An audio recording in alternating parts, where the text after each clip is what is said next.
kalau tadi malam gaya permainannya Aslani, jangan-jangan kalau kita pakai 3-4-1-2, salah satu antara Barella sama Brozovic yang akan ngalah.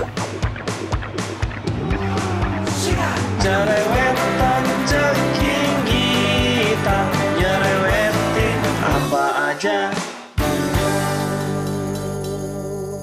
Teman-teman, saat ini kalian sedang menyaksikan Cerewetin Inter. Apa kabar teman-teman semua? Selamat Idul Adha untuk teman-teman yang muslim. Gua hari ini mau ngebahas pertandingan persahabatan antara Inter melawan Milanese Football Club. Ternyata ada pertandingan persahabatan, kayaknya ini latihan ringan ya, lebih kayak fun football. Karena pas gue lihat cuplikannya, musuhnya kayaknya amatir banget.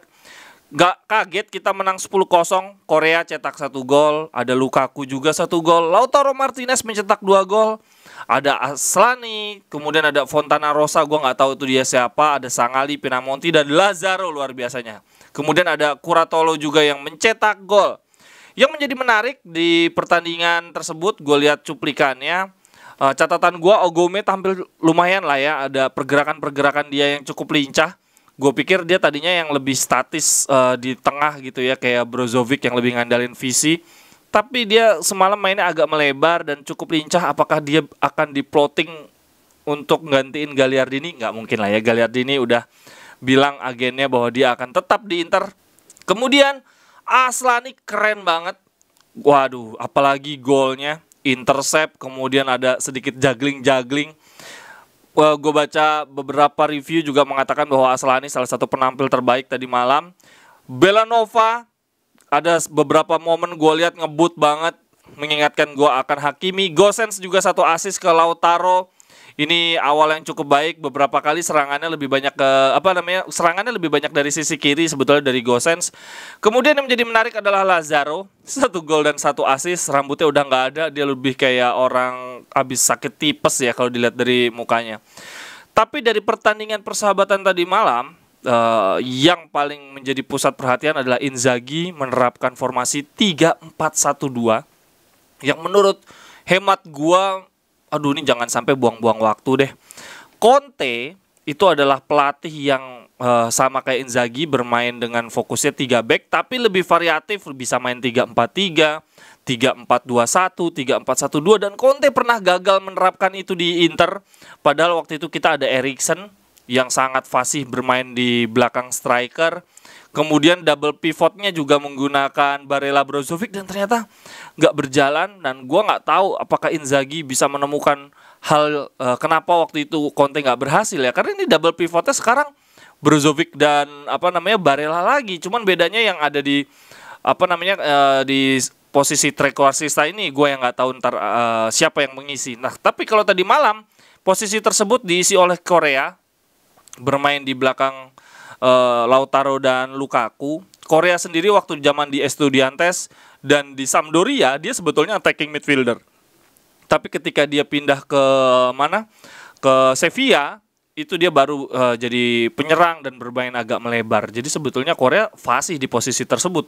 Cuma gue nggak yakin kita akan pakai 3-4-1-2 deh, atau ini mempersiapkan untuk Dybala. Tapi yang pasti ketika di Lazio, Simone Inzaghi itu justru merubah gaya permainannya Luis Alberto. Luis Alberto kan tadinya digadang-gadang akan berdiri di belakang 2 striker tuh, di belakangnya Korea sama Immobile. Tapi ujung-ujungnya si Luis Alberto jadi Mezzala. Begitu juga Hakan Çalhanoğlu di Inter. Dia tidak ditempatkan di belakang striker atau jadi second striker, justru bermain di 3-5-2. Jadi agak aneh menurut gua kalau Inzaghi benar-benar ingin mengubah formasi Inter jadi 3-4-1-2. Menurut gue nggak masuk akal. Mungkin ini karena memang pemain yang tersedia lagi cocoknya 3-4-1-2, atau ini opsi ketika Inter lagi membutuhkan gol banyak. Tapi gue berharap Inzaghi nggak perlu ada perombakan yang terlalu signifikan. Udahlah, stay aja di 3-5-2. Kalau diingat-ingat zamannya Conte ketika mencoba 3-4-1-2 demi mengadaptasi gaya permainan Eriksen, saat itu banyak ulasan yang menyebutkan yang bikin gagal tuh double pivot kita, Barella dan Brozovic. Karena cara bermain mereka, padahal kalau gue pakai kacamata awam cocok aja ya. Yang satu di playing playmaker, yang satu box to box. Tapi ternyata Barella dan Brozovic nggak cocok untuk jadi double pivot. Si Barella lebih cocok jadi Mezzala yang bermainnya lebih melebar, lebih menyerang. Nah mungkin dengan adanya Aslani, Jadi mungkin duet Barella Aslani atau Brozovic Aslani lebih cocok untuk 3-4-1-2. Gue melihat kalau tadi malam gaya permainannya Aslani, jangan-jangan kalau kita pakai 3-4-1-2, salah satu antara Barella sama Brozovic yang akan ngalah. Kalau menurut teman-teman gimana pertandingan tadi malam? Udah lihat cuplikannya belum sih? Si Milanesi bajunya anjir, persis banget Kroasia. Apakah formasi 3-4-1-2 ini akan jadi formasi utama kita? Kalau menurut gue sangat amat nggak yakin.